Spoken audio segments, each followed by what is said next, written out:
사랑과 자비가 풍성하신 거룩하신 하나님, 오늘도 거룩한 주일 아침에 우리 믿음의 사람들이 하나님 앞에 예배할 수 있도록 은혜를 주셔서 감사합니다.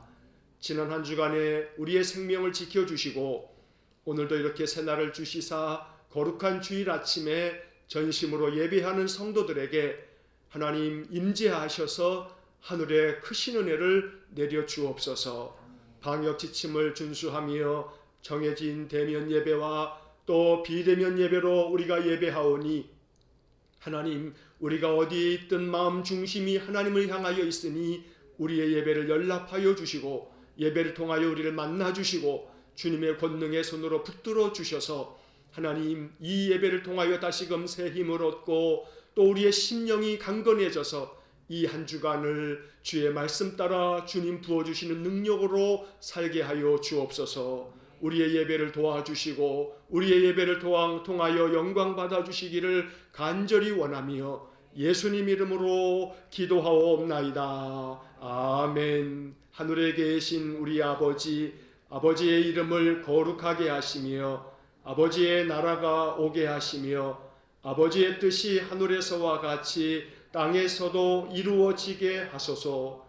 오늘 우리에게 일용할 양식을 주시고 우리가 우리에게 잘못한 사람을 용서하여 준 것 같이 우리 죄를 용서하여 주시고 우리를 시험에 빠지지 않게 하시고 악에서 구하소서. 나라와 권능과 영광이 영원히 아버지의 것입니다. 아멘. 찬송가 512장 찬송하겠습니다. 찬송가 512장입니다.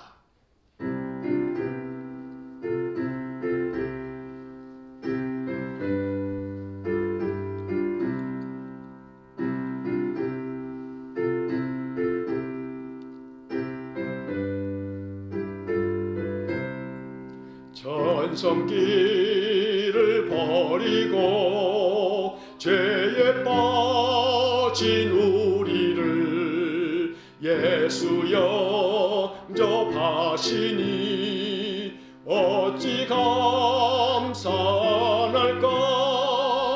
항상 말씀 전하라. 죄인 영접하신다. 밝히 말씀 전하라.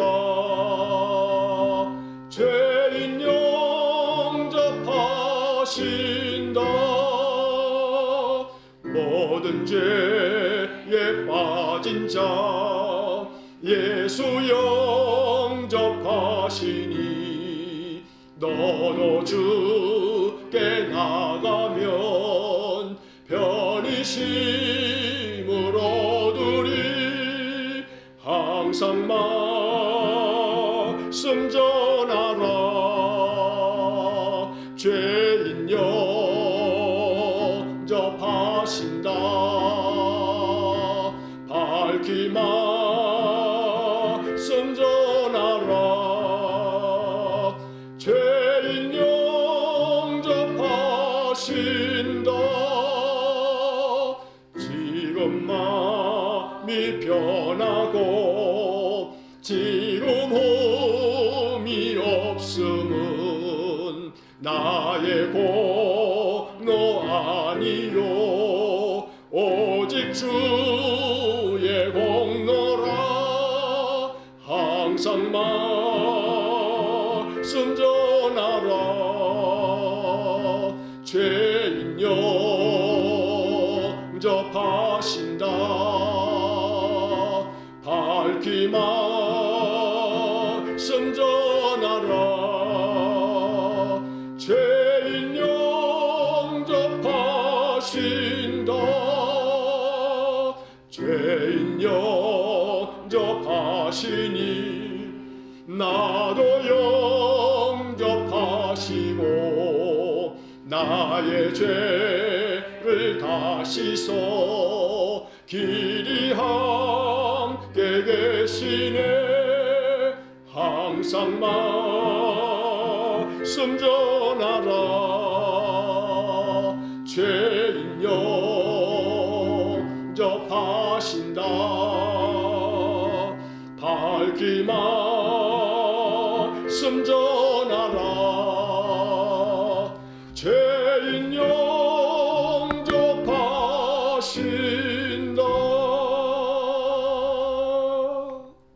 아멘.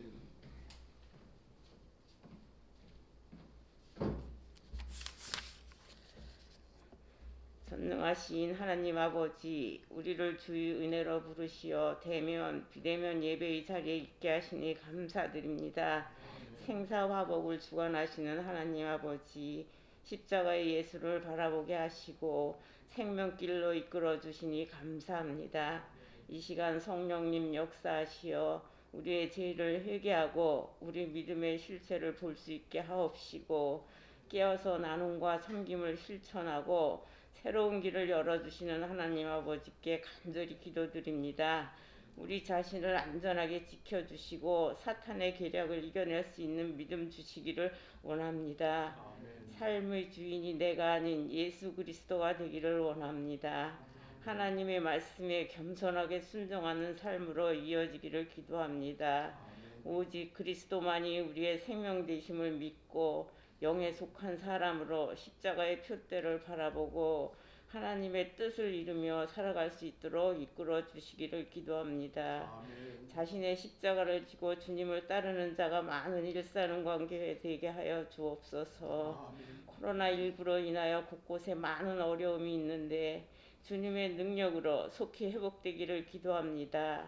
육신의 고통 중에 있는 사랑하는 우리 성도들에게 치료의 강선을 바라여 주옵소서.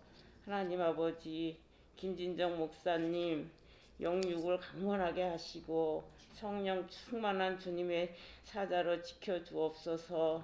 예배의 자리에 있는 저희들에게 하나님 말씀이 각 사람마다 주의 성령으로 임하게 하시며 그 말씀으로 생기는 하나님의 역사가 일어나게 하여 주시기를 간절히 기도드립니다. 일본에서 사역하시는 이정수 목사님과 그 가정에 은혜 베풀어 주시기를 원하오며 예수님의 이름으로 기도드립니다. 아멘.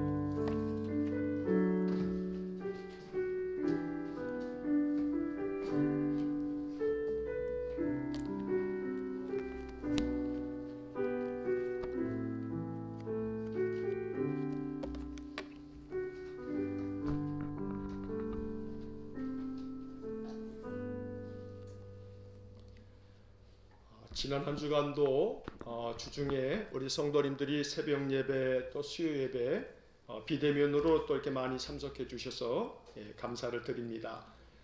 비대면 예배가 또 원칙적으로 이제 교회에 지금 이렇게 예배로 방역 당국이 그렇게 지금 권면하고 있지 않습니까? 우리가 비대면 이 사회에서 그럼에도 불구하고 또 예배를 놓을 수는 없습니다. 여러분, 비대면 예배를 통해서 내 신앙이 계속해서 굳건해져 가도록 우리가 힘써야 되겠습니다. 이른 아침 6시부터 새벽 기도회가 월요일부터 토요일까지 계속 이어지고 있고 또 수요 예배도 또 계속 진행 중에 있습니다. 실시간으로 여러분 예배가 계속 방송 중에 있으니까 또 유튜브를 통해서 우리 성도님들 더 많이 예배에 힘써 주시기를 당부를 드리겠습니다. 자, 오늘 우리에게 주시는 하나님의 말씀을 보겠습니다. 오늘 우리에게 주시는 하나님의 말씀은 신약성경 누가복음 10장 1절로 3절의 말씀입니다. 신약성경 누가복음 10장 1절로 3절 말씀 제가 봉독하겠습니다. 그 후에 주께서 따로 70인을 세우사 친히 가시려는 각 동네와 각 지역으로 둘씩 앞서 보내시며 이르시되 추수할 것은 많되 일꾼이 적으니 그러므로 추수하는 주인에게 청하여 추수할 일꾼들을 보내주소서 하라. 갈지어다 내가 너희를 보냄이 어린 양을 이리 가운데로 보냄과 같도다. 아멘. 자, 오늘도 주님의 은혜와 평강이 여러분들의 삶 속에 가득하시기를 간절히 축원합니다. 자, 우리 각 가정에서 예배하시는 분들은 옆에 있는 식구들하고 또 홀로 예배를 드리셔도 여러분 자신에게, 또 우리 예배당에서 예배하시는 분들은 멀찌감치 이렇게 떨어져 앉아 있지만 한번 뒤로 보시고 앞에 보시면서 주님의 은혜와 평강이 가득하시기 바랍니다. 한번 축복하겠습니다. 주님의 은혜와 평강이 가득하시기 바랍니다. 날마다 은혜와 평강을 비는 그런 한 해가 되기를 간절히 축원합니다. 자, 지난 한 주간 동안에 누가복음 9장의 말씀을 새벽마다 읽었습니다. 누가복음 9장이 참 길었죠. 62절까지 되어졌습니다. 이 누가복음 9장에는 매우 중요한 사건들이 많이 기록되어져 있습니다. 다시 한번 여러분 기억을 이렇게 하시면 오병이어의 기적이 9장에 기록되어져 있었죠. 오병이어의 기적은 예수님께서 이 땅에 오셔서 사역을 하실 때 많은 기적을 베푸셨습니다만 마태, 마가, 누가, 요한복음 4개의 복음서에 모두 기록되어져 있는 기적은 하나입니다. 하나. 이 오병이어 기적입니다. 그만큼 그 오병이어 기적이 의미하는 바가 크기 때문입니다. 누가복음 9장에 그런 이야기가 기록되어져 있었습니다. 자, 이 오병이어 기적 이후에 예수님께서는 제자들에게 묻습니다. 사람들이 나를 누구라고 하느냐? 그리고 난 다음에 제자들에게 또 묻습니다. 너희는 나를 누구라고 하느냐? 너희는 나를 누구라고 하느냐? 베드로가 대답하죠. 누가복음의 기록으로 하면 하나님의 그리스도이시니이다 이렇게 대답합니다. 베드로의 대답이 있고 난 후에 예수님은 비로소 인자가 고난을 당할 것과 죽임을 당할 것 그리고 제3일에 살아나야 하리라 하는 말씀을 들려주십니다. 예수님이 고난받으실 것과 죽으실 것과 부활하실 것을 제일 처음으로 알려주신 그런 이야기입니다. 자, 이렇게 예수님께서 제자들에게 당신의 이제 앞으로 되어질 일을 죽음과 부활을 알려주시고 난 후에 한 8일쯤 지나서 예수님이 베드로와 야고보와 요한을 데리시고 높은 산으로 올라가셨습니다. 그 높은 산에서 예수님의 용모가 변화되셨지요. 그리고 예수님의 옷이 휘어지고 광채가 났습니다. 그리고 그 자리에 모세와 엘리야가 나타나셨고 예수님과 대화를 나누셨습니다. 누가복음에서는 그 대화의 내용이 무엇인지를 알려주고 있습니다. 다름 아닌 예루살렘에서 별세하실 것에 대해서 말하였다라고 하는 기록을 우리가 보았습니다. 예수님은 모세와 엘리야가 나타나서 주님과 이야기할 때 이제 예루살렘에 가시면 별세하신다, 죽는다는 거죠. 예수님 그것을 아셨습니다. 그렇게 이 변화산에서 예수님 그 이야기를 함께 나누고 내려오신 다음에 이제 예수님께서는 예루살렘을 향하여서 가시기로 마음을 정합니다. 누가복음의 그 기록에 의하면 예루살렘을 향하여 올라가기로 굳게 결심하신 겁니다.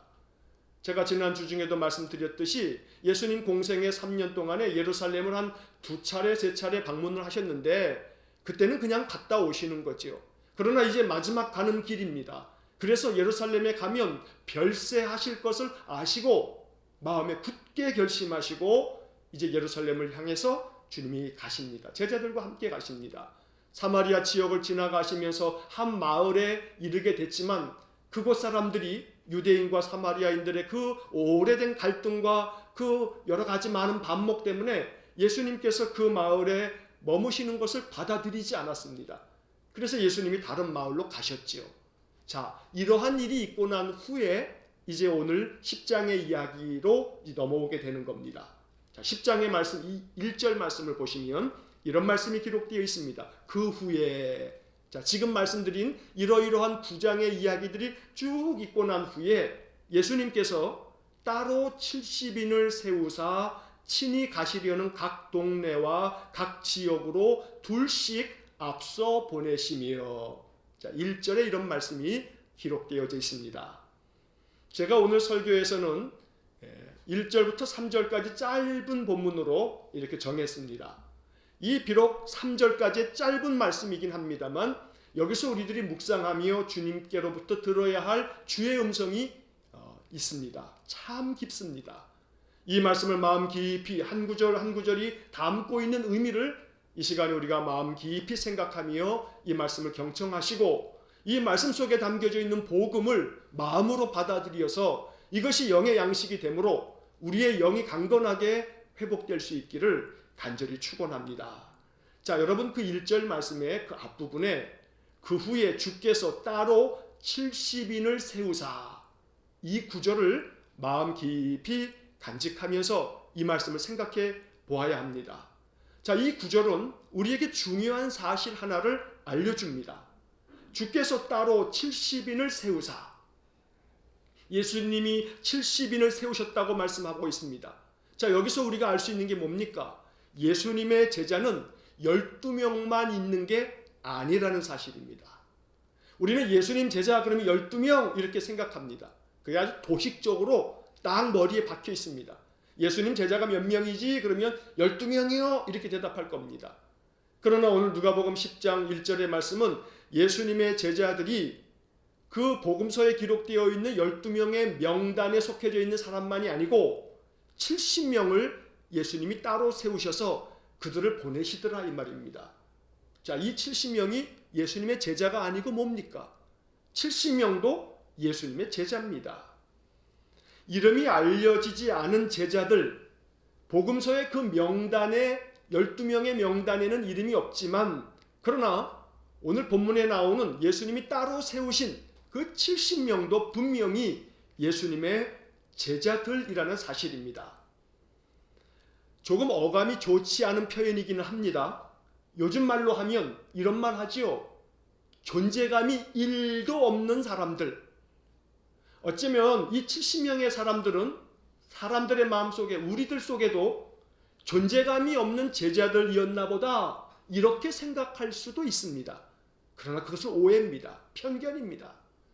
존재감이 하나도 없는 제자들이 아니고 이 70명도 엄연히 주님의 제자들이라는 사실입니다. 70명뿐만이 아닙니다. 여러분 예수님께서 부활하시고 또 승천하시고 난 다음에 예수님 말씀처럼 예루살렘에 머물러 있어서 아버지의 약속하신 것을 기다리라 했을 때 누가는 사도행전을 쓰면서 사도행전 1장에서 뭐라고 말합니까? 마가의 다락방에서 모여서 전심으로 기도하면서 그 아버지의 약속하신 성령을 기다렸던 사람들이 몇 명입니까? 120명입니다. 여러분 그 120명은 그럼 갑자기 나타난 사람들입니까? 아닙니다. 예수님의 사역 중에 예수님이 12명을 세우셔서 사도라고 부르시긴 했지만 이 12명 외에도 70명이 있었고요. 70명 외에도 120명이 있었습니다. 물론 그 120명 안에는 70명이 포함된 숫자였을 거고 그 120명 안에는 또 12명이 포함된 숫자였을 겁니다. 중요한 사실은 12명만 있었던 것은 아니라는 겁니다. 70명이 있고 그리고 110명의 성도들이 있었다는 겁니다. 그들은 모두가 다 예수님의 제자입니다. 그러므로 요즘 말처럼 존재감이 없는 제자들이 아닙니다. 하나님 나라에 존재감이 없는 제자는 단 한 사람도 없습니다. 이름이 알려지지 않았다고 해서 존재감이 없는 사람은 아니라는 이야기입니다. 12명 제자의 명단에 이름이 없다고 해서 그들이 존재감이 없는 제자인가? 절대 그렇지 않다는 겁니다. 하나님 나라에는 오히려 이름이 알려지지 않은 사람들이 훨씬 많습니다. 이름이 알려지지 않은 수많은 그리스도의 제자들이 하나님 나라에는 가득합니다. 그러니 우리의 초점은 이름이 알려지거나 명단에 들어가는 게 초점이 아니고 예수 그리스도의 진실한 제자가 되는 게 그것이 초점이고 목표입니다. 그것이 목적입니다. 이름이 알려지지 않은들 그게 무슨 관계이겠습니까? 그러므로 오늘 본문의 말씀에서 주께서 따로 70인을 세우셨다. 이것이 우리에게 은혜가 되는 것입니다. 우리는 스스로 이런 생각을 할 때가 있습니다. 나 자신에 대해서 나는 존재감이 없는 그런 사람인지 몰라. 그렇게 스스로를 여기곤 합니다. 그러면서 낙담합니다.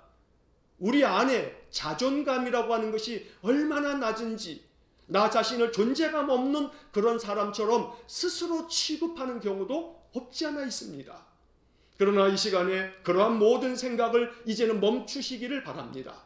우리 모두는 비록 이름이 알려지지 아니하고 명단에는 들어가 있지는 않아도 예수님의 엄연한 그런 제자로 70명이 있었고 120명이 있었고 그 외에 많은 제자들이 있었듯이 우리도 마찬가지입니다. 비록 우리가 보잘것없이 이름도 없는 사람일지는 몰라도 주님 앞에서 또 하나님의 나라에서 우리는 모두가 다 하나님의 존귀한 자녀들이라는 겁니다. 우리 모두가 다 그리스도의 제자로 부름을 받았습니다. 그러므로 이름이 알려져 있지 않다 할지라도 하나님은 우리를 바라보시면서 너는 나의 존귀한 자녀라 주님 말씀하실 것이고 너는 나의 제자라 주님 말씀하십니다. 오늘 이러한 음성을 이 본문의 말씀을 통해서 들을 수 있기를 간절히 축원합니다. 여러분, 요즘에 월요일 밤이면 저희 가족들이 모두 앉아보는 TV 프로그램이 있어요. 월요일 밤 늦게 하는 건데요. 10시가 넘어서 해요. 한 TV 프로그램에 뭐가 있냐면 그 제목이 Sing Again이라고 하는 제목의 프로그램이에요. Sing Again. 자, 이 Sing Again이라고 하는 이 프로그램은 뭐냐 하면 가수로 데뷔는 했어요, 이 사람들이. 그런데 그동안에 이름이 알려지지 않았어요. 무명의 가수들이에요. 여러분, 무명의 가수 그러면 무명, 이름이 없다는 건데 그 사람 이름이 없어요? 아니에요. 이름이 있어요. 다만 뭐예요? 알려지지 않았을 뿐이죠. 자, 이 알려지지 않은 사람들이 자기 이름 대신에 번호표를 붙이고 나와서 몇 번 가수 하면서 그러면서 노래 경연을 펼치는 그런 프로그램입니다. 물론 지금은 지난주인가요? 탑 10 그러면서 이제 그들의 이름이 밝혀졌어요. 그동안에는 번호표만 붙이고 쫙 노래를 부르다가 이제는 한 10명 안에 들어서면서 또 6명으로 줄어들고 그러면서 이제 이름이 알려졌어요. 이름이 뭔가 하겠어 이름 명명식 이런 것도 하더라고요. 자, 그래서 그 프로그램을 일컬어서 뭐라고 하냐면 무명 가수전. 이름이 없는 가수들의 경연이다 해서 무명 가수전 이렇게 부르기도 합니다. 여러분, 그렇다고 해서 그들이 이름이 없습니까? 아니죠. 이름이 알려지지 않았을 뿐이죠. 그런데 이 프로그램을 볼 때마다 느껴지는 것이 있습니다. 마음속에 느끼는 것이 있습니다. 이름이 알려지지 않았다고 해서 거기에 나오는 한 사람 한 사람들의 음악적인 재능이 기존에 우리가 알고 있는 그런 가수들보다 이 사람들이 훨씬 더 못하다. 절대 그렇지 않다는 겁니다. 깜짝깜짝 놀라는 것은 이름이 알려지지 않은 이 사람들이 우리가 알고 있는 가수들보다 그 사람들, 소위 그런 말 하잖아요. 뺨칠 정도로 노래를 기가 막히게 잘한다는 겁니다. 얼마나 노래를 잘하는지 몰라요. 정말 감탄스러워요. 와, 오히려 누구보다 낫다 하는 생각이 들 때도 있단 말이에요. 무명 가수들이지만 그동안에 이름이 알려지지는 않았지만 그러나 그들의 음악 실력, 노래 실력은 어떠한 가수들보다 탁월한 것을 매주마다 볼 때마다 느끼게 됩니다. 여러분, 마찬가지입니다. 70인의 제자들이 그러합니다. 12명의 사도들에 들지는 못하였지만 70명의 제자들의 믿음이 12명의 그 사도들보다 못합니까? 아닙니다. 아니에요. 12명의 사도는 믿음이 누구보다도 더 좋기 때문에 소위 말해서 1등부터 12등까지 딱 잘라가지고 믿음이 제일 좋은 사람 주님께서 딱 골라내셔가지고 12명 뽑은 겁니까? 그렇지 않단 말이에요. 12명의 제자는 예수님께서 그 믿음의 크기를 딱 보시고 순서대로 등수를 매겨서 12명까지 뽑은 게 아니에요. 12명의 제자들 중에는 누가 있었어요? 심지어 예수님을 팔아먹은 가룟 유다도 있었어요. 예수님이 나름대로의 뜻이 있고 계획이 있으셔서 12명을 뽑은 것이지 70명의 제자들이 그 명단에 들어가지 않았다고 해서 믿음이 이 사람들이 더 못하다, 그건 아니라 이 말이에요. 자, 그런 점에서 오늘 이 예수님께서 따로 70명을 세우셨다, 이 말씀이 은혜가 됩니다. 왜냐하면 우리 자신의 모습이 여기에 담겨져 있기 때문에 그렇습니다. 오늘 우리는 70명의 제자들처럼 세상에 이름이 알려지지 않은 사람들입니다. 하지만 무명의 가수들처럼 우리가 비록 무명의 신자들일지는 몰라도 우리의 믿음이 결코 우리의 믿음이 보잘것없거나 연약하지 않다는 것을 마음에 깨달아야 합니다. 비록 내가 알려져 있지는 않다 할지라도 나는 70명의 제자들이 그러했듯이 무명의 신자이지만 내 안에 주님이 주시는 믿음이 있다.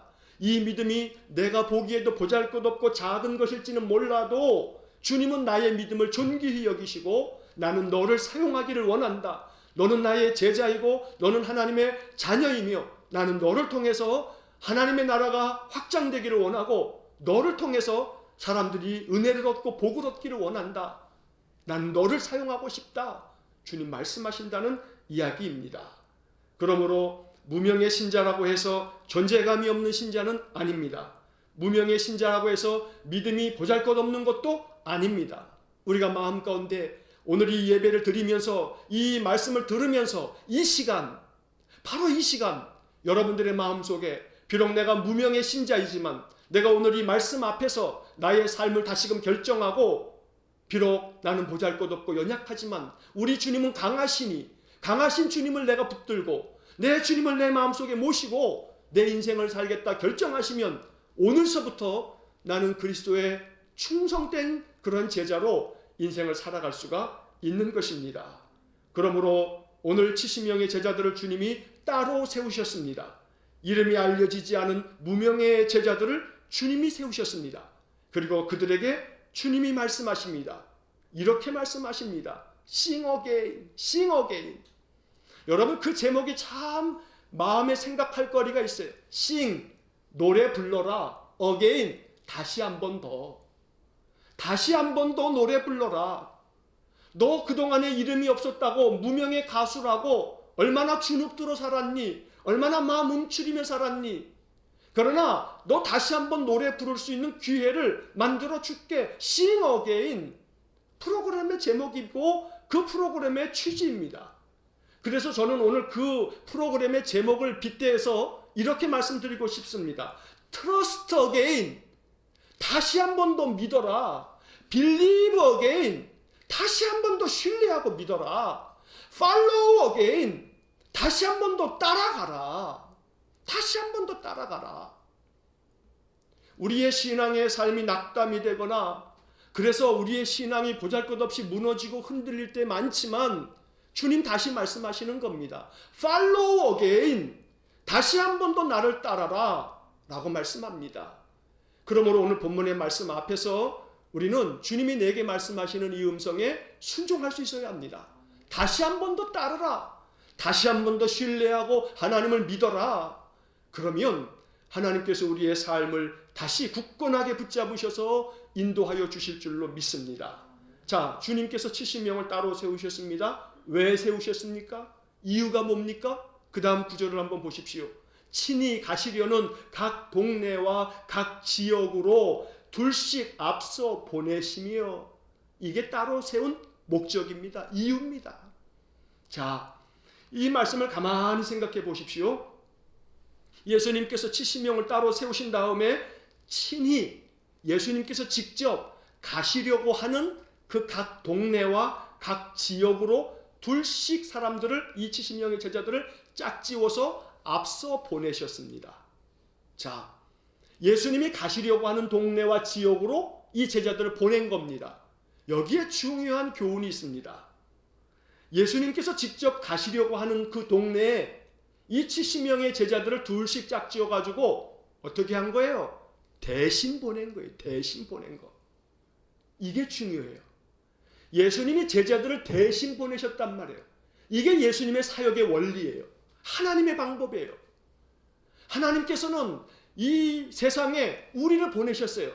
하나님이 직접 오셔서 모든 사람들을 건져내고 싶으시지만 하나님은 우리를 사용하시기를 원하시는 거예요. 우리를 통해서 하나님 나라가 확장되기를 바라시는 거예요. 그래서 하나님은 우리를 보내시는 거예요. 어디로요? 각 동네와 각 지역으로 보낸단 말이에요. 주님이 친히 가셔야 할, 주님이 친히 가시려고 하는 그 동네와 그 지역으로, 바로 그곳으로 제자들을 보내셨단 말이에요. 여기서 우리는 이러한 고백을 할 수 있습니다. 하나님이 나를 보내셨다. 어디로? 내가 사는 동네로, 내가 있는 지역으로, 내가 머물고 있는 곳, 내가 이르고 있는 곳으로 하나님은 나를 보내셨다. 무명의 신자인 나를 보내셨다. 여러분, 여러분들이 있는 곳은 오직 여러분만 있습니다. 다른 신자들이 있지 않습니다. 여러분들이 머무는 곳은 하나님이 여러분만을 보내신 겁니다. 그러므로 내가 머문 곳, 내가 이른 곳, 내가 만나는 사람은 나만 만나는 겁니다. 그래서 각 동네와 각 지역으로 라고 하는 이 말이 특별한 겁니다. 주님께서 가시려고 하는 각 동네, 여러분들이 사는 동네입니다. 주님이 가시려고 하는 각 지역, 여러분들이 계시는 곳입니다. 그곳에 누구를 보내신 겁니까? 바로 무명의 제자들 70명을 보내셨듯이 저와 여러분들을 보내시는 겁니다. 오늘 그러므로 우리는 이러한 고백을 할 수 있어야 합니다. 나는 하나님께로부터, 주님께로부터 보냄받은 사람이다. 보냄받은 사람이다. 지난번에도 한번 말씀드린 것처럼 이렇게 보냄받은 자라고 하는 말이 뭐냐면 사도입니다. 사도. 사도라고 하는 말은 아포스톨로스, 이 헬란 말은 뭐냐면 보내심을 받은 자, 이러한 뜻입니다. 보내심을 받은 자, 즉 심부름꾼이라는 말입니다. 저와 여러분들은 우리가 사는 지역으로, 동네로 보내심을 받은 자, 심부름꾼입니다. 그러므로 여러분 자신은 나는 사도다, 나는 사도다, 나는 주님의 사도다. 비록 내가 보잘것없는 존재이고 내 스스로 생각하기에는 존재감 없는 그런 사람처럼 여겨질지 몰라도 그렇지 않습니다. 주님은 우리를 보내시기를 원하십니다. 그리고 우리를 세우셨습니다. 예배의 자리로 세우셨습니다. 왜요? 우리를 보내시려고요. 이 말씀 듣고 내가 있는 곳으로 내가 보냄받았다는 사실을 우리 마음이 고백하고 그렇게 살라고 주님 오늘 이 아침에 이 누가복음 10장의 말씀을 읽게 하시는 줄 믿습니다.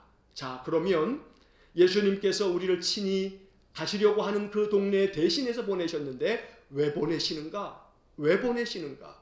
본문의 말씀을 보시게 되면 이제 그 다음 2절 말씀을 보시기 바랍니다. 왜 보내시는지 나옵니다. 자, 이르시되 추수할 것은 많되 일꾼이 적으니 그러므로 추수하는 주인에게 청하여 추수할 일꾼들을 보내주소서 하라. 이렇게 주님 말씀합니다. 여러분 이 말씀에서 우리는 알 수 있죠? 주님이 왜 이 70명의 제자들을 보내시는 겁니까? 추수할 것은 많되 이렇게 말씀합니다.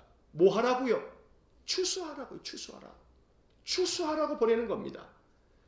추수할 것이 많으므로 추수하라고 보내는 겁니다. 동시에 추수할 것은 많은데 일꾼이 적으니 추수할 일꾼을 보내달라고 하나님께 그 추수할 주인에게 청하도록 해라 이렇게 말합니다. 추수할 것이 많습니다. 이게 오늘 우리에게 주시는 주님의 말씀입니다. 추수할 것이 많습니다. 그런데 또한 주님은 말씀합니다. 추수할 일꾼이 적다. 추수할 일꾼이 적다. 그러므로 추수할 일꾼들이 필요하다는 겁니다. 그러면서 이 말씀이 지금 우리에게 요청하고 있습니다. 우리를 초대하고 있습니다. 바로 일산광교회 성도들이 이 추수할 것 많은 시대에 추수할 일꾼이 적으니 너희들을 추수할 일꾼으로 내가 초대하마, 내가 청하고 싶다. 주님 말씀하시는 겁니다. 이 말씀 앞에 응답하시기를 축복합니다. 주님, 내가 비록 보잘것없는 자이나 나를 부르시면 내가 응답하겠습니다. 추수할 일꾼이 되겠습니다. 이렇게 마음으로 고백하며 결정할 수 있는 이 시간 되시기를 간절히 축원합니다. 여러분, 주님께서 3절 말씀에 이제 제자들에게 말씀합니다. 갈지어다, 갈지어다. 내가 너희를 보냄이 어린 양을 이리 가운데로 보냄과 같도다 말씀합니다. 갈지어다. 그래서 오늘 말씀의 제목이 갈지어다입니다. 오늘 설교의 제목이 갈지어다예요. 예수님을 대신해서 가라고 말씀합니다. 누구에게? 우리에게, 나 자신에게. 가라. 갈지어다 말씀합니다. 어디로요? 각 동네와 각 지역으로 너희들의 삶의 자리로 갈지어다 주님 말씀합니다. 자, 이 본문의 말씀을 주님의 음성으로 들을 수 있기를 축복합니다. 이름이 알려져 있지 않은 그러한 70명의 제자들을 세우신 것처럼 보잘것없이 참으로 우리의 믿음 연약한 것 같은 우리들을 하나님이 이 아침 부르셔서 말씀합니다. 갈지어다, 갈지어다. 무엇을 위해서요? 예수님이 하실 일을 대신하라고. 추수할 것이 많으니 추수하라고 우리를 보내시는 것입니다. 여러분, 추수할 것이 많습니다. 코로나 시대에 추수할 것이 정말 더 많습니다.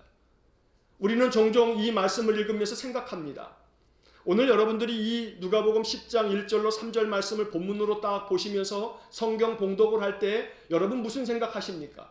아, 오늘 이러한 말씀을 읽었으니 전도하려는 설교구나 하고 먼저 딱 머릿속에 스쳐 지나가지 않습니까? 예, 맞습니다. 그러나 이 말씀을 여러분 다른 각도로 보셔야 됩니다.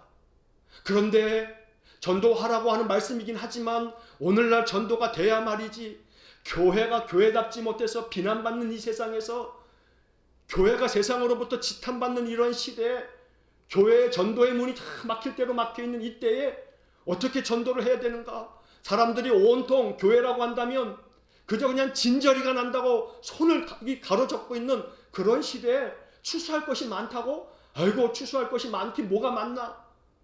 이런 생각이 먼저 우리의 마음속에 들곤 합니다. 자, 그런데 우리는 이 말씀 앞에서 이러한 생각으로 깊이 말씀을 들어가야 합니다. 예수님께서 우리를 보내시는데 왜 보내십니까? 뭘 하라고 보내십니까? 주님이 친히 가시려는 동네로 보내셨습니다.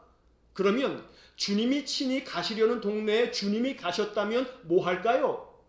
주님이 하시려는 것을 하시겠죠. 근데 그 대신에 제자들을 보냈습니다. 그럼 제자들은 뭘 해야 할까요? 주님이 하시려는 것을 해야 되겠죠. 그 주님이 무명의 우리들을 보내셨습니다. 우리의 삶의 자리로. 우리는 뭘 해야 될까요? 주님이 하시려는 것을 해야 되죠. 그러면 주님이 하시려는 게 뭘까요? 주님이 하신 걸 보면 알 수 있죠. 그게 바로 우리가 그동안에 읽어왔던 누가복음의 말씀입니다. 한 예로 누가복음 6장 9절 말씀에 아주 분명한 말씀이 나옵니다. 누가복음 6장 9절 말씀에 보면 예수님께서 안식일에 회당에 들어가셨습니다. 그런데 오른손 마른 사람이 거기에 있었습니다. 오른손 말랐다라고 하는 것은 마비가 생겼다는 거예요. 오른손이 말랐다라고 하는 것은 그럼 왼손은 괜찮은 모양이죠. 그러니까 편마비가 왔다는 거예요. 편마비가 왔다라고 하는 것은 요즘 말로 하면 뭐 뇌졸중이 온 거죠. 왼쪽에 뇌가 상한 거죠. 그러니까 오른쪽이 마비가 된 겁니다. 자, 이 사람이 안식일에 회당에 들어가서 앉아 있었습니다. 예수님이 그 회당에 들어가셨죠. 그때 이 회당에 있었던 서기관과 바리새인들이 예수님을 뚫어져라 보고 있습니다. 저 선생이 오늘도 이 안식일에 병자를 고치나 안 고치나 보려고요. 왜요? 그렇게 보다가 만약에 저 선생이 오늘도 이 안식일에 또 누군가 병자를 고치면 안식일에 아무것도 하지 말라는 율법을 범한 것이니 고소하려고요. 고소하려고요. 그러니 이렇게 회당에 앉아있는 서기관과 바리새인들이 예수님을 뚫어져라 고발할 증거를 찾으려고 성경에 그렇게 표현되어 있습니다. 그때 예수님께서 그들의 생각을 아셨습니다. 그리고 그들에게 묻습니다. 누가복음 6장 9절 내가 너희에게 묻노니 안식일에 선을 행하는 것과 악을 행하는 것, 생명을 구하는 것과 죽이는 것 어느 것이 옳으냐? 답은 명백하죠. 안식일에 선을 행하는 것과 악을 행하는 것, 생명을 구하는 것과 죽이는 것 어느 것이 옳으냐? 이건 상식적인 질문입니다. 선을 행하는 것이 옳고요. 생명을 구하는 것이 옳습니다. 자, 주님께서 2000년이 지난 오늘날 이 시대에 우리에게 오신다면 물으실 겁니다. 오늘날 우리나라에도 이 교회 안에도 이런 논쟁이 계속 있으니까 주님이 물으실 겁니다.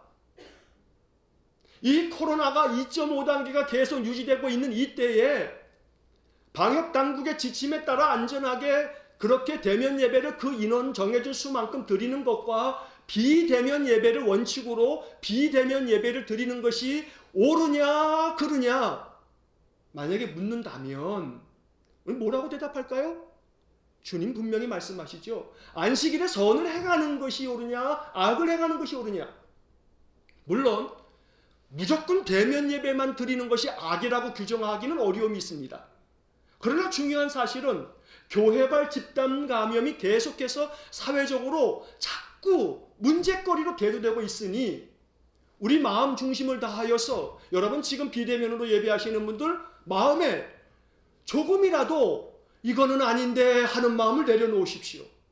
내 마음 중심, 지금 예배당에서 예배하시는 분이나 여러분들이나 이 시간, 같은 시간에 같은 말씀을 함께 들으면서 하나님께 내 마음을 드리고 있지 않습니까? 안식일에 선을 행하는 것이 옳으냐, 악을 행하는 것이 옳으냐, 그 다음 생명을 구하는 것이 옳으냐, 아니면 그냥 죽이는 것이 옳으냐.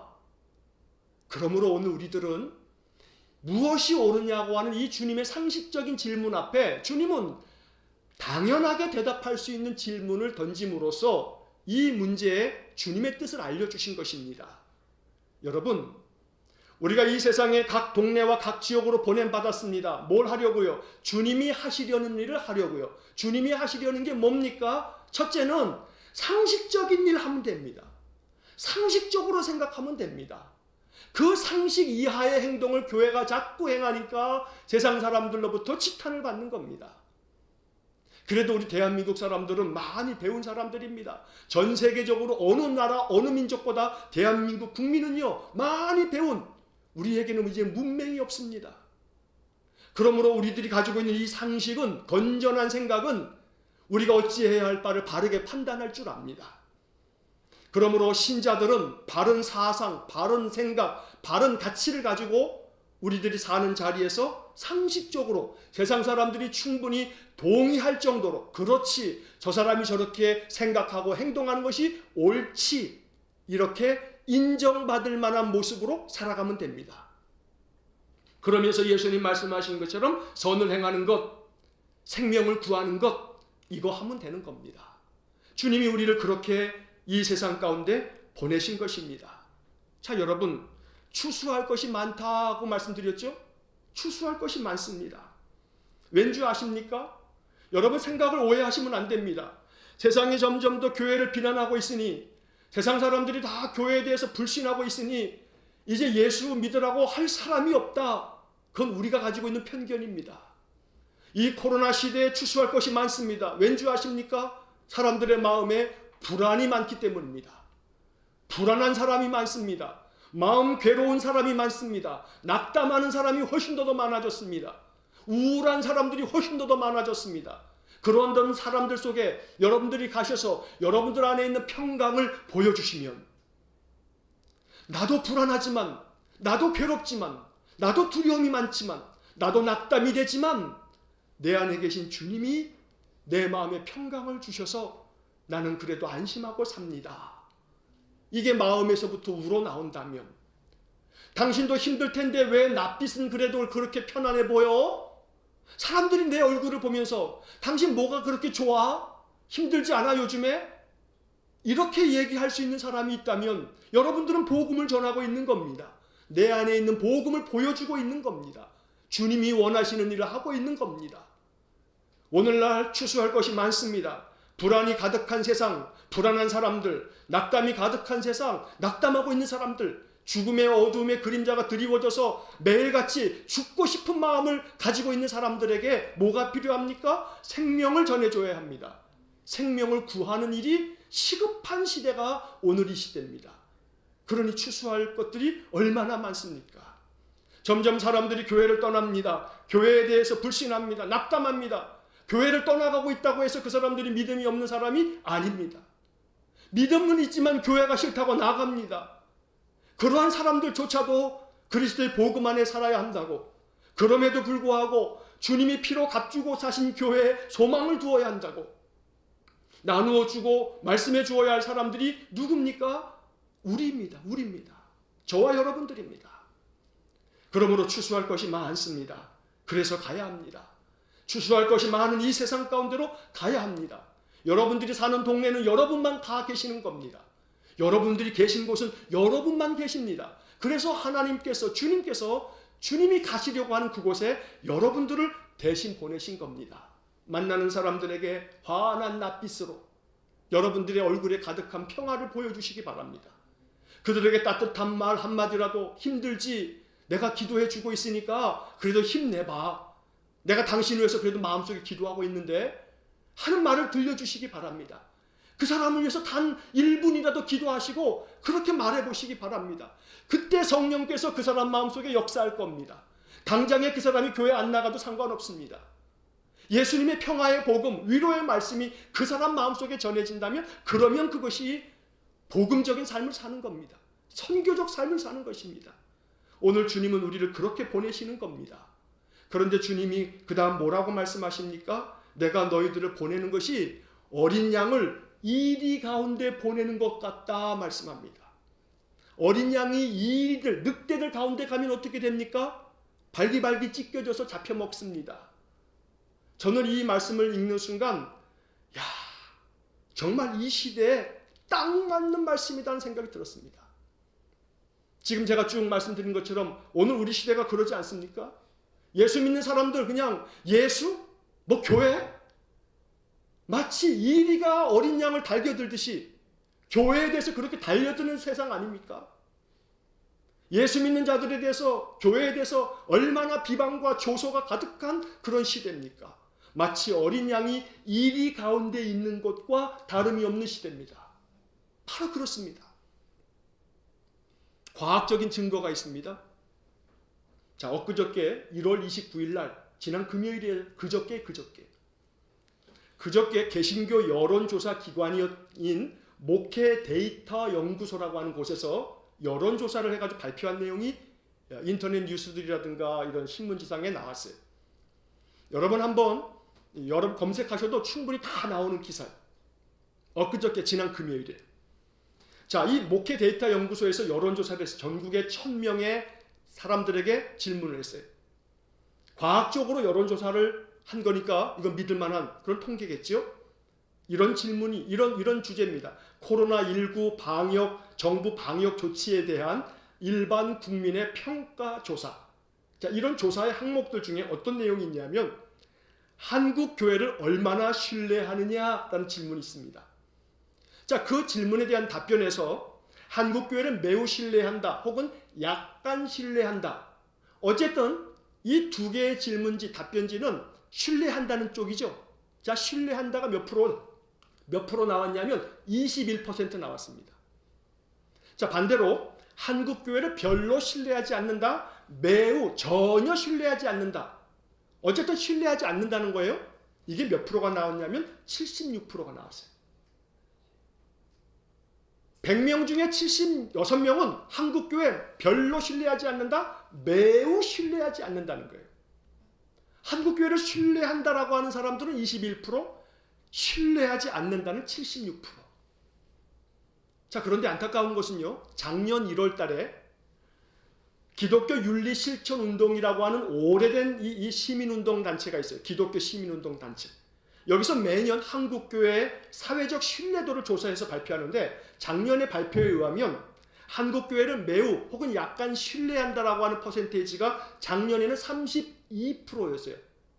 작년 1월 달에 꼭 1년 전에 32%. 그런데 올해 조사에 의하면 21%. 몇 프로가 줄었어요? 11%가 또 줄었어요. 21%밖에 신뢰 안 해요. 아마 그 21% 신뢰한다는 사람은 기독교 신자들일 거예요. 카톨릭 기독교가 그래도 한 20% 정도 남짓되니까 우리들만 우리 그냥 좋아한다고 신뢰한다고 하는 거예요. 약간 신뢰하거나 매우 신뢰하거나. 그러나 우리가 아닌 모든 전 국민들은 다 지금 뭐 하고 있는 거예요? 우리 신뢰 안 하는 거예요. 우리 신뢰 안 하는 거예요. 그러니까 교회, 신자, 예수 그냥 예수 소리만 들어도 교회 소리만 들어도 사람들이 진저리가 난다고. 여러분 그런 인터넷 기사들 같은데 뒤에 막 댓글 보세요. 한번 댓글. 얼마나 댓글이 거칠어요. 별의별 댓글이 얼마나 많은지 몰라요. 그게 뭐예요? 오늘 3절에 이 부분에 말씀하고 있죠. 내가 너희를 보냄이 어린 양을 이리 가운데 보냄과 같도다. 교회가 이런 시대가 돼버렸어요. 이런 시대가 돼버렸어요. 여러분 지금 말씀드렸던 엊그제 그 통계 발표에 의하면요 참 시사하는 한 대목이 있어요. 그게 뭐냐 하면 오늘날 이 시대가 이리처럼 한국 교회와 신자들을 어떻게든지 물어뜯겠다라고 하는 그런 심보도 없지 않아 있다는 거예요. 교회가 상식적으로 더 고상하고 더 인격적으로 세상에 존경스러운 모습으로 하지 못한 게 분명히 있지만 모든 교회가 그런 건 아니거든요. 그러나 마치 모든 교회가 다 그런 것처럼 마치 이리가 양을 그냥 물어뜯듯이 그런 것도 분명히 있다는 거예요. 통계가 보여줘요. 통계가. 엊그제 발표된 통계가 보여져요. 뭐냐 하면요, 이런 질문이 있었어요. 코로나19 교회발 감염이 몇 %에 해당한다고 생각하느냐, 이런 질문이 있었어요. 코로나19 그 확진자들, 이 감염이 교회로 인해서 감염되어지는 게 몇 %라고 생각하느냐, 이런 질문에 대해서 응답자의 몇 %가, 전체 감염자의 몇 %가 교회 때문에 발생한 거다, 이렇게 대답했는지 아십니까? 44%. 이건 여론조사의 과학적 데이터입니다. 44%. 그런데 사람들은 44%의 확진자가 다 교회 때문에 생긴 거다, 이렇게 응답을 했는데, 정작 지난 21일 날, 이번 달에 21일 날, 열흘 전이죠. 열흘 전에 질병관리청에서 자료를 배포했는데, 그 자료에 의하면 교회발 확진자의 비율은 11%. 11%. 더 없으면 좋으련만, 안타깝지만 11%는, 확진자의 11%는 교회 때문에 생겼다 이 말이에요. 비대면 예배 안 해서 생겼다 이 말이에요. 방역 지침 안 지켜서 생겼다 이 말이에요. 그러나 이 여론조사에 의하면 세상 사람들은 교회 때문에 코로나가 더 감염됐다고 44%가 그렇게 응답하고 있더라 이 말이에요. 사람들의 인식 속에 거의 44%면 거의 반 아닙니까? 반은 교회 책임이라고 생각하는 거예요. 11%밖에 안 되는데도 말이죠. 물론 11%가 잘했다는 건 절대 아닙니다. 우리가 깊이 반성해야 할 부분입니다.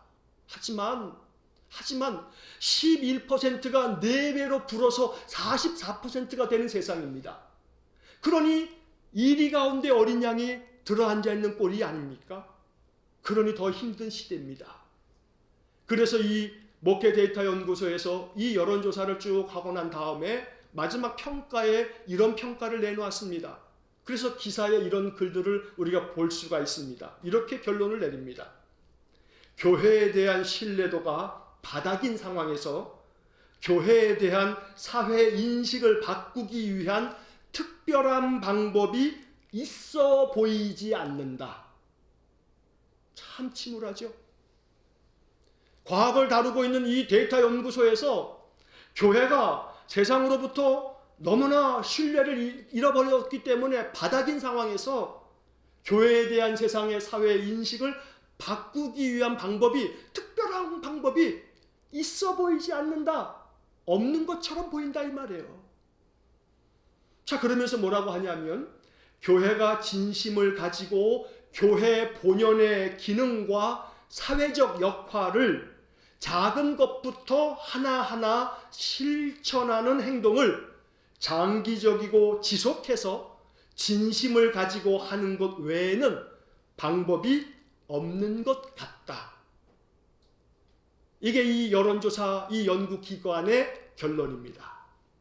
다른 방법이 없는 것 같다. 오직 하나 외에는. 그 하나는 뭐냐 하면, 교회가 교회 본연의 기능과 사회적 역할을 작은 것부터 하나하나 실천하는 행동을 장기적이고 지속적으로 진심을 가지고 하는 것 외에는 방법이 없다. 이제 말씀의 결론을 맺습니다. 주님께서 무명의 70명의 사람들을 제자로 세우셨습니다. 12명만 제자가 아닙니다. 이름나 있는 큰 교회만 교회가 아닙니다. 세상에 다 알려져 있는 그 이름난 유명한 목사만 목사가 아닙니다. 그런 큰 교회 다니는 신자들만 진짜 대단한 신자들이 아닙니다. 비록 작고 보잘것없고 이름 없는 교회요, 목사요, 신자라 할지라도 주님은 이름 없는 70명, 명단에도 없는 70명을 세우셨습니다. 그리고 예수님이 친히 가시려고 하는 각 동네와 각 지역으로 주님을 대신해서 보내셨습니다. 주님이 하시려고 하는 일을 하라고. 그 일은 선한 일이고 생명을 구하는 일입니다. 하지만 안타깝게도 주님은 이 제자들을 보내면서도 내가 너희들을 보내는 것이 이리 가운데 어린 양을 보내는 것 같다. 오늘 시대가 그렇습니다. 믿음의 신자들이 예수님 믿는다라고 하는 그런 내색을 하는 것도 부끄러운 시대, 그러면 욕을 먹을 것 같은 그런 시대, 이게 이리 가운데 있는 어린 양들 아닙니까? 우리의 삶이 그렇습니다. 그러나 중요한 사실 하나는 오늘 말씀은 우리에게 뭐라고 얘기하냐면 추수할 것이 많다. 그럼에도 불구하고 시대는 그러하지만 그래도 추수할 것이 많다. 주눅 들어서 겁을 먹고 벌벌 떠는, 그래서 이 추수할 일꾼이 너무나 적다. 건강한 교회 안에서 비록 이름은 알려지지 않았어도 진실한 믿음 가지고 살아가는 사람들이 워낙 주변에 이리들이 가득하다 보니까 이리와 늑대 때문에 겁을 집어먹고 주눅이 들어서 추수할 일꾼으로서의 자기 정체성을 잃어버리고 그렇게 모두 다 낙담하고 복음 안에 사는 것을 내팽개치고 있다 보니 추수할 일꾼이 적다. 낙심한 자들에게 소망을 전해줄 사람이 적다. 죽으려고 하는 사람들에게 아니라고, 그럼에도 불구하고 살아야 한다고 희망을 전해줄 사람이 적다. 주님 애통한 마음으로 오늘 이 말씀을 우리에게 읽게 하시는 겁니다. 여러분, 올 한 해 우리가 매일 성경을 가지고 매일 아침에 읽고 있는 거 아닙니까? 월요일부터 토요일까지 매일 성경 본문으로 계속 읽고 있어요. 주일 아침에는 주일날 해당되는 본문으로 설교를 하고 있어요. 공교롭게도 오늘 이 아침에 본문이 누가복음 10장의 말씀입니다. 오늘 우리에게 주신 말씀입니다. 이 말씀을 단순히 전도하라고 교회 사람들 데리고 나오라고 얄팍하게 설교해서는 안 됩니다. 주님이 우리에게 원하시는 주님의 마음을 읽어낼 수 있어야 합니다. 이리가 가득한 세상에서 너희들이 살고 있지 나도 안다. 하지만 추수할 것이 많다. 그런데 추수할 일꾼이 적다. 너희들의 동네에 내가 너희들 보낸 거 아니니? 너희가 있는 그곳에 내가 너를 보냈는데 네 마음속에 주눅 들어있지 않니? 너도 지금 벌벌 떨고 있지 않니? 너희 주변의 사람들은 다 희망 속에 살아가느냐? 너가 만나는 사람들은 다 희망 속에, 기쁨 가운데, 생명 속에 살고 있느냐? 그렇지 않다. 가만히 생각해보라.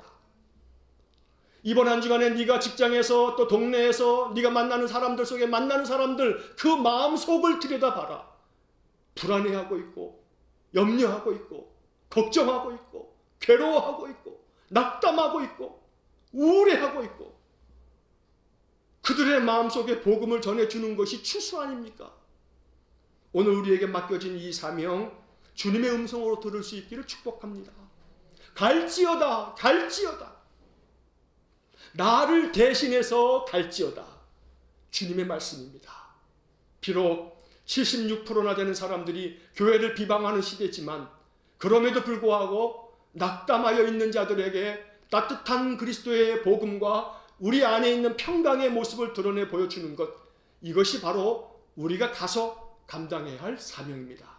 이번 한 주간 우리 일산광교회 모든 성도들의 마음속에 그리스도의 은혜의 복음이 충만하기를 축복합니다. 주님이 여러분들의 마음속에 성령을 충만하게 부어주시기를 축원합니다.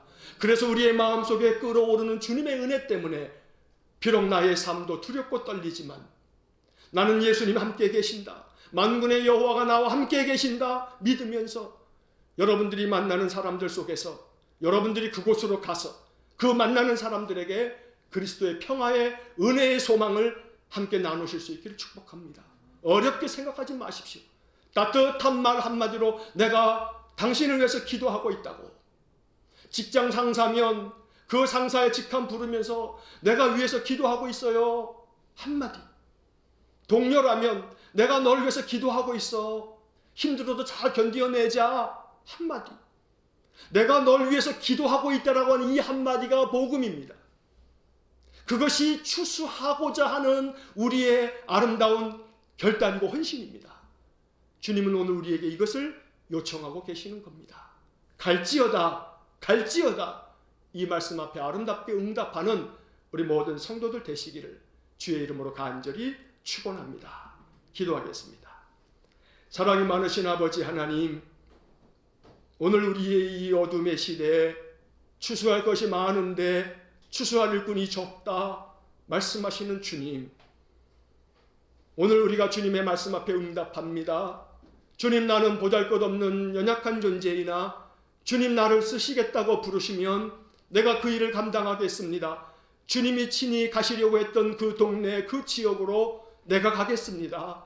내가 머무는 그 자리에서 내가 만나는 사람들에게 내 안에 계신 그리스도의 평강의 복음을 나누겠습니다.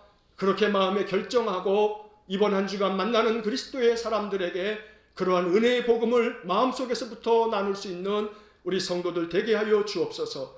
세상 사람들이 교회를, 신자들을 비난하고 조롱하는 그러한 시대이긴 하지만 그럼에도 불구하고 주님은 우리에게 갈지어다 말씀하신다는 것을 이 아침 성경을 통해서 듣고 이 한 주간 우리의 삶의 자리로 참으로 주님의 말씀 따라 순종하며 나아가는 우리 성도들 되게 하여 주옵소서.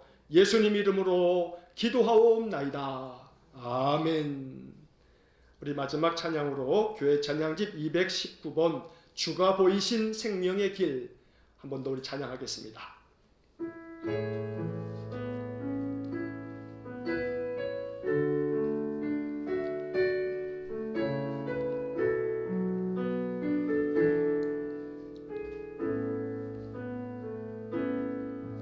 주가 보이신 생명의 길 나 주님과 함께 상한 마음을 드리며 주님 앞에 나가리. 나의 의로움이 되신 주 그 이름 예수, 나의 길이 되신 이름 예수, 나의 길 오직 그가 시나니 나를 단련하신 후에 내가 정금같이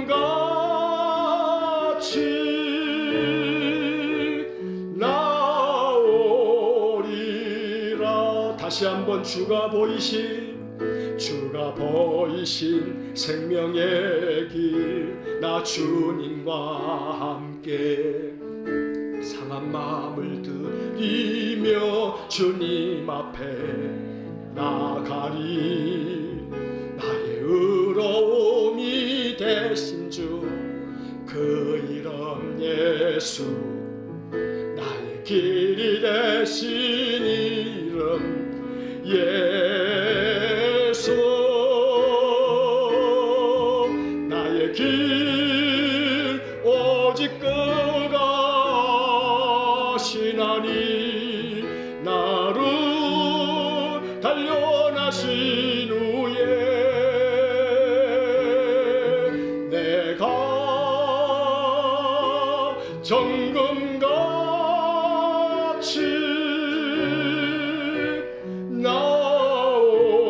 나오리라. 나의 길 오직 그가, 나의 길 오직 그가 시나니 나를 단련하신 후에 내가 정금같이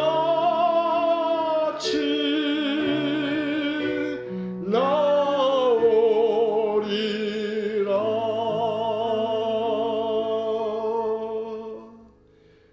주님은 알고 계십니다. 우리가 살고 있는 이 세상은 마치 이리 가운데 보내진 그 어린 양 같다는 것을, 우리 믿음의 사람들이 믿음을 지키며 살아가는 것이 너무나 어려운 시대입니다. 그런데 이 시대에 주님은 우리에게 갈지어다 말씀합니다. 나 한 사람 믿음을 지탱하는 것도 어려운 시대에 주님은 갈지어다 말씀합니다. 우리에게 부어진 이 은혜의 사명 감당할 수 있기 때문에 우리를 보내시는 겁니다. 성령을 부어주실 겁니다. 은혜를 부어주실 겁니다. 우리의 믿음 잘 지켜갈 겁니다. 더 나아가서 오늘 우리가 보냄받은 우리의 삶의 자리에서 그리스도의 은혜의 복음을 내 낯빛으로부터, 나의 따뜻한 말 한마디로부터 사람들에게 전해질 수 있도록 귀한 사명 감당하는 우리의 삶이 되기를 간절히 축원합니다. 우리 구주 예수 그리스도의 은혜와 하나님 아버지의 극진하신 사랑과 성령의 교통하심이 갈지어다 주님 말씀 앞에 아멘 주님 내가 여기 있나이다 나를 보내소서 내가 가겠나이다 마음에 결정하고 또 믿음 안에서 결단하는 머리 숙인 믿음의 사람들 위에와 저들 가정과 온 가족들 위에 우리 성도들의 모든 산업 위에 주의 몸된 교회와 이 나라 이 민족 위에 일본에서 어려움 중에도 귀한 사역을 펼쳐가는 우리 이정수 목사님과 김정현 선교사님과 우리 애시리와 은실이와 섬기는 삿포로 국제 그리스도 교회 위에 이제로부터 영원토록 함께 하시길 간절히 축원하옵나이다. 아멘.